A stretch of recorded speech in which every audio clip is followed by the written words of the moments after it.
Talking about forces.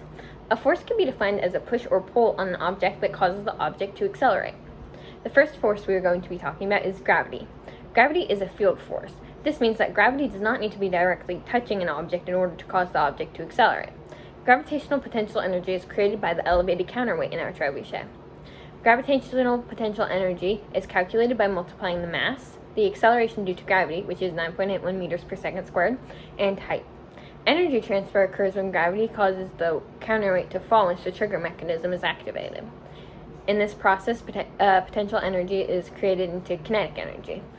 The gravitational force the counterweight experiences causes the smaller end of the arm to rise and the egg to launch. The falling counterweight transfers energy through the lever and sling, causing the egg to accelerate. The smaller section of the arm lowers due to gravity, altering the angular displacement of the lever. This means it causes the lever to rotate around its axis. The next force we are going to be explaining is centripetal force. Centripetal force is inward acting force that keeps the projectile and sling moving in a circular path. This force is created by the tension acting on the sling. Centripetal force keeps the egg inside the sling. Newton's first law would predict the egg would fly out in a straight line, but the inward force exerted by the string keeps the egg going in a circular path. Tension from the sling provides centripetal force that keeps the egg moving in a circle. The double pendulum system is the sling that's connected to the longer arm. It increases velocity because the sling has its own rotational motion relative to the end of the arm. The centripetal force pulls the sling and projectile inwards towards their respective pivot points. Tension in the sling creates a force that acts on the egg, causing it to be pulled towards the end of the throwing arm. The tension provides the centripetal force. The total acceleration is the combination of centripetal acceleration and tangential acceleration caused by the falling counterweight.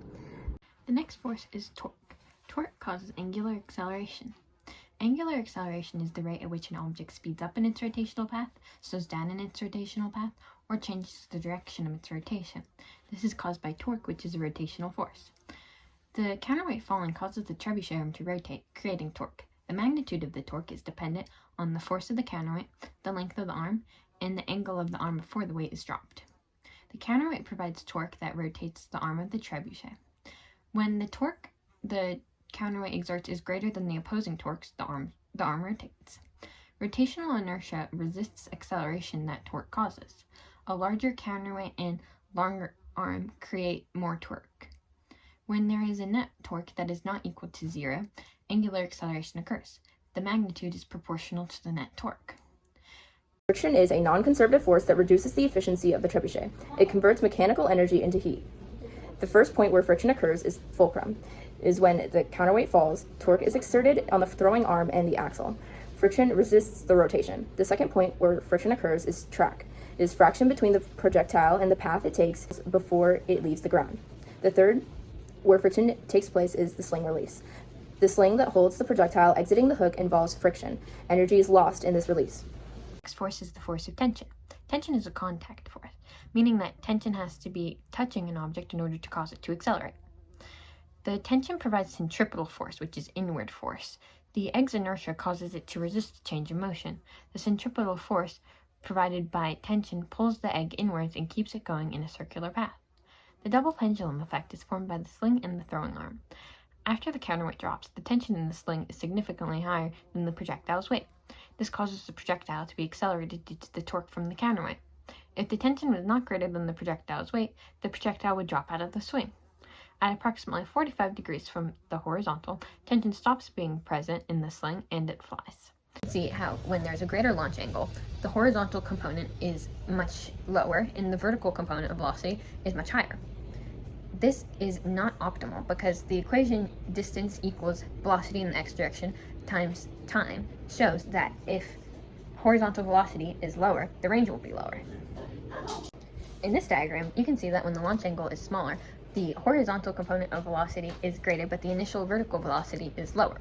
This is a problem because the vertical velocity correlates to time. So if the initial vertical velocity is lower, time will be a smaller amount. So when you do the equation distance equals velocity in the x direction times time, distance in the x direction will be lower if time is a smaller number. This diagram shows that a 45-degree angle is the most optimal combination of horizontal velocity and vertical velocity. The equal horizontal and vertical components of the projectile allows the horizontal speed and time of the projectile in the air to be as great as possible. The next physics principle that is present in our trebuchet is rotational dynamics. Studying rotational dynamics can be defined as analyzing the forces and torques that cause an object to rotate around an axis. Torque is produced by gravity acting on the counterweight, making the arm of the trebuchet rotate. Angular momentum is the product of the moment of inertia and the angular velocity. The moment of inertia is the measurement of an object's resistance to rotational acceleration. Potential energy is converted to angular velocity in the arm and sling as the counterweight drops. Due to the relatively small mass and large radius of rotation, the sling and projectile receive a large portion of kinetic energy. The kinetic energy causes the angular velocity of the arm to increase.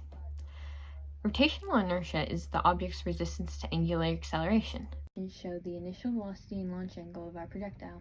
The egg lands 1.53 seconds after it is launched. It travels 13.1 meters horizontally and reaches a vertical height of 3.5 meters. The acceleration due to gravity is 9.81 meters per second squared down.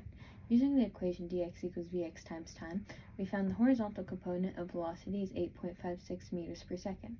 Using the equation vf squared equals vi squared plus 2 times a times d, we found the initial vertical component of velocity to be 8.28 meters per second. We used the Pythagorean theorem, a squared plus b squared equals c squared, in order to find the resultant of these components. In other words, we found that the initial velocity is 11.9 meters per second. By solving the inverse of tangent of 8.28 over 8.56, we found that the angle the trebuchet launches the egg is about 44.047 degrees above the horizontal.